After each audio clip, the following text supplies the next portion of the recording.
Alright, so I can't believe it's finally taken me this long to make a video about it, but the last time I made a dedicated video about Kirby Air Riders, we knew practically nothing about it. We got the short teaser from the April 2025 Switch 2 Direct and some other bits and pieces here and there, but that was about it. Well, since then, not only did we get a 45-minute long dedicated Kirby Air Riders Direct, we also got a lot of more new information revealed about it. So because of all of that, I think it more than justifies for me to make another dedicated video about Kirby Air Riders, and it's shaping up to be possibly the most complex and mechanically depth Kirby spin-off of all time, so let's talk about it. So let's go over what I think is the most talked about part of the game, that being, well, the riders. It's why this game is called, you know, Kirby Air Riders, is because you can play as multiple riders. Well, I guess the original Air Ride you could also play as DDD and Meta Knight, but they felt more like afterthoughts, and for the most part, it's just the Skittle Squad. This time you have a variety of characters to play as. You not only have the main quartet, you know, Kirby,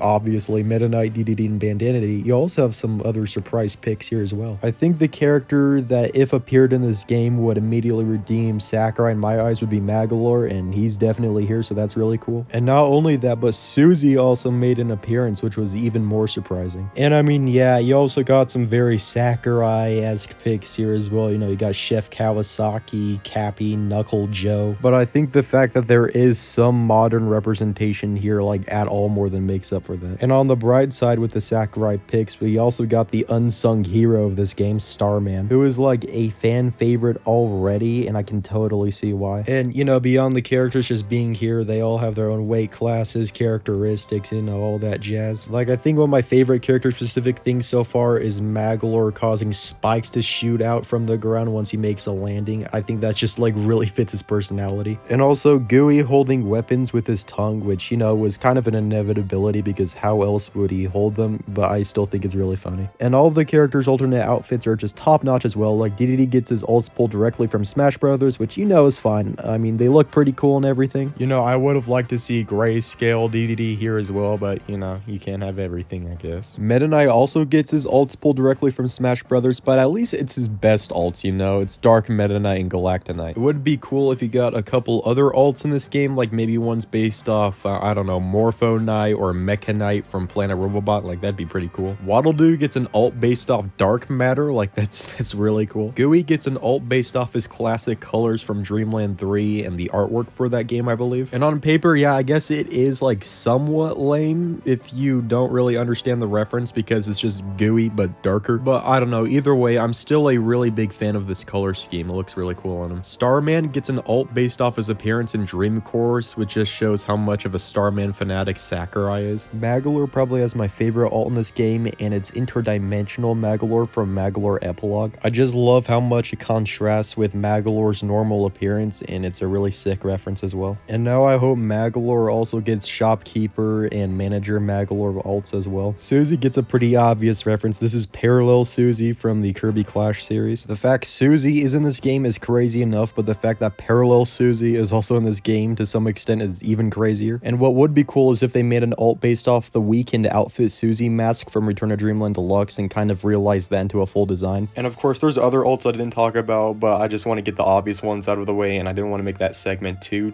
long. So let's move on to another thing relating to the riders, that being the special moves. So this game added another button, which was just absolutely catastrophic, and that is what this button's for. I think it's used for another thing as well, but this is like the primary function of it, I believe. So let's go over the main ones. Kirby gets the Ultra Sword as his special move, which is a reference to Return to Dreamland and is pulled from his final Smash. DDD gets the Jet Hammer, another Smash original move. Meta Knight's is primarily based off his side special and final Smash from, you guessed it, Smash Bros. Bandanity's is based off the Waddle Copter from Return to Dreamland. Kirby's the only character so far to have different special moves for his different ults. For example, Red Kirby gets Burn from the Burning ability, which was from the earlier Kirby games, was now adopted into Fire Kirby's normal moveset. Blue Kirby's is based off the Snowball super ability from Return to Dreamland, and I just love the Return to Dreamland representation in this game. Yellow Kirby's is Crash, which is based off, so obvious, the Leaf ability, come on now. Gooey uses his Mock Matter form, which he first used during the boss fight in Dreamland 3, but he also uses it in Star Allies. Magolor uses a Big Boy Beam Blast Laser, which he does use during his final boss fight in Return to Dreamland, but is more based off how he uses it in Magolor Epilogue. Suzy uses her Drill bits to propel forward, which she first used as an attack during her boss fight in Planet Robot, but she also uses them in Star Allies. And there are other specials too, of course, but those are just the ones I felt like talking about. So now we can get into the gameplay of the game and the modes. So for the gameplay and controls themselves, they appear to be very similar to the original Kirby Air Ride, where it auto accelerates for you and you use one button to drift and inhale enemies and whatnot. And the gameplay is very fast and drifting is highly prioritized. And as I said before, yes, there is another button for the specials, but yeah, it's just like the basic gist of it. So the first mode shown off in the direct was the Air Ride mode, which is just like the general racing mode of the game. And we so far know of only 6 courses, but all of them just look really incredible. The races are fairly short, but the courses are just so dynamic and there's just a lot of stuff going on at like all times, so it's constantly engaging. So since there's only 6 courses that we know of so far, I might as well go over each of them briefly, starting off with Floria Fields. This was the first course we were ever shown, and yeah, I think it does its job really well as like the starter kind of basic grasslands course. But despite that, there's still like a lot going on here. Like you go into a cave in one part, so that's pretty cool. And coincidentally, this course shares a name with a planet from Milky Way Wishes, so I don't know, is it a coincidence? Is it not? I don't know. And then we have Cavernous Corners, where you explore a deep and luxurious cave. So it definitely reminds me a lot of the Great Cave Offensive, and it's also a really pretty stage. I really like how the crystals look along with the forest area. And then we have Siberian Highway, which is another pretty unique looking stage. I really enjoy how it looks, and the lasers look like they'll put up for a pretty interesting hazard. And the fact you have to destroy crystal spikes to access the boost is pretty clever as well. And then we have Mount Amber Falls, which is probably my favorite course so far. Like the visuals on this one is insane. I think this is easily the best looking course. And the fact it combines a fall and winter aesthetic, like, oh, it's just so good. Just so good. And then we have Waveflow Waters, which is the one Sakurai himself showed off. And I think this course is a perfect representation of just how dynamic and engaging these courses can be. Like, you literally race through a split open sea and shoot out a cannon. Like, what more could you want? And there are just so many different parts to this course, and although it's not my favorite, it's still a really neat looking course. Probably one of the best looking so far. And then we have Steam Gust Forge, and I don't think we know a lot about this course. I don't even think it was in the direct to my knowledge. I think it was revealed through the Nintendo Music drop for this game. But either way, the track goes hard, and I can't wait to see what this course is all about. So now let's get into the machines, and a lot of the classic ones return, like the Warp Star, the Wagon Star, the Wing Star, the Wheelie Bikes, all that. And they look like they function very similarly to how they function in the original games, so I'm not going to go too much into them. This game has not only new machines, but entirely new machine types as well, starting off with the Chariot. This one has 2 wheels, seems like a pretty safe pick, and turns pretty reliably as well. Then we have the Tank Star, which seems like a pretty powerful machine that goes really fast once you boost charge. It also seems like it helps really well with turning. And then we have the Battle Chariot, which is the Chariot but bigger and stronger, and it looks like it's better for city trial than the normal air ride mode. And then we have the Paper Star, which looks like it came directly from the original game. They did a great job with this design, and it looks like it's pretty light, has fairly good acceleration, but is also not that durable. So, and I don't know if it's just me, but a lot of these new machines kind of seem like hand-holding machines to help with new players of the game, because they offer assistance in a lot of things, which isn't inherently a bad thing, but just something I noticed. Like, especially with the normal Chariot machine, I could be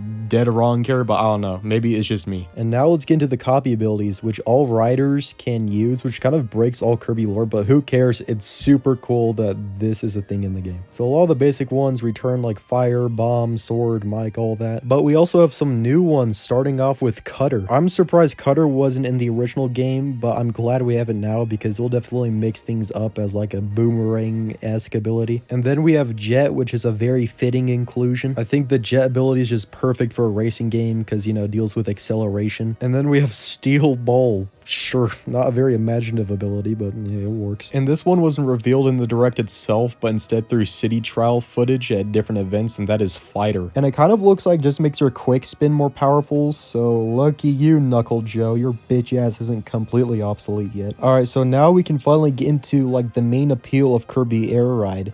City Trial, and it takes place on a different map this time, that being Skya, a giant floating island, and this is the only City Trial map in the game, as Sakurai confirmed, so that's pretty disappointing, but there is a lot of stuff in this map to make up for that. Like, there's your basic grassland field, there's also an entire mall, a subway station, a plaza, a coliseum, like, there's a lot going on here. So City Trial functions the same as it's always functioned, where you basically race around a large map, you collect different power-ups and boosters to level up your air ride machines, and then you use those powered up air ride machines to compete in a stadium event. But there are significant changes to this mode this time around, starting off with smaller ones where you can instantly swap to another air ride machine without having to dismount, and you can steal another person's air ride machine if it's about to break. And people are disappointed this isn't Smash 6. This is basically the same thing, come on now. Stadiums also function differently from before, where one isn't automatically picked for you, and instead you pick from 4 different stadiums. And I think this is a really smart change because one stadium might be more tailor-made to your machine's stats than the others, and if you're the only one that picked a stadium, then you automatically win, which I find pretty funny. So let me go over some of the stadiums. There's Kirby Melee, where you attempt to defeat as many enemies as you can. There's Air Glider, where you launch off a ramp and try to fly as far as you can, which is obviously preferred if you have a agile machine or got a lot of agility power-ups. There's Drag Race, where you just try to basically race against others and try to go as fast as you can in a straight line. There's Target Flight, which is kind of similar to Air Glider, but instead you're trying to aim for a specific panel to get a bunch of points. There's Gourmet Race, where you eat as much food as you can so you can get a bunch of points, and each food correlates to a single point. And there's others too, but those are just the ones I felt like explaining. And events occur during the City Trial matches as well, like giant Gordos falling from the sky, or different boss fight encounters, or breaking stones or whatnot. And there's more events this time around compared to the original to keep things even more interesting. So yeah, City Trial just really looks like a buffed up version of the original, with just more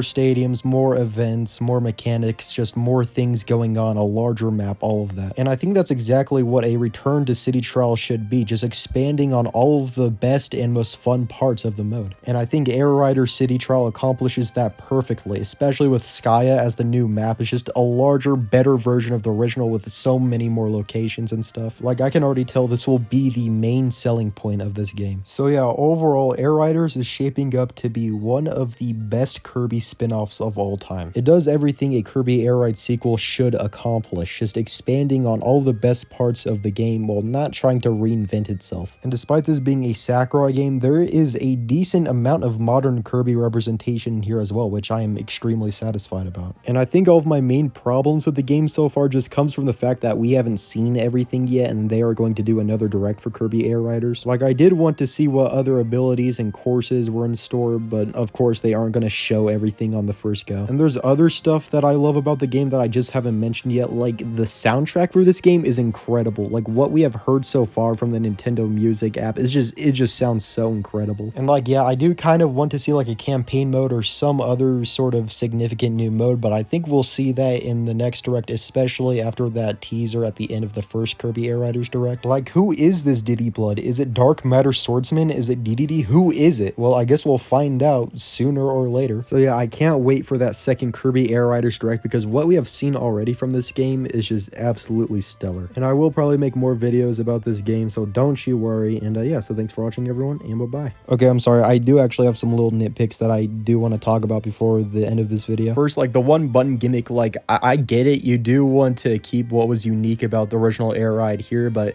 I don't know, I find it kind of silly that we're still doing this. Like, I feel like there's enough things about Air Riders to make it feel unique compared to other racers, even within the same genre, so I just don't think the one button gimmick is still needed. And like, you already have 2 buttons, so you might as well go the full way, right? Or I don't know. Maybe I'm a completely dumbass and I'm trying to remove the one thing that people love about this game, so I'm sorry. And also, Kirby's model, like, it looks a little bit jank sometimes. Like, it looks fine for most of the time, but at other times it's just okay. And lastly, I find it pretty interesting we haven't seen the legendary machines yet. I bet that'll be something we'll see in the second Air Riders direct, but you know, I'd be pretty surprised if this game doesn't have, you know, the Dragoon in it. Okay, so that's actually it. I'm sorry for yapping. Thanks for watching, everyone, and bye-bye.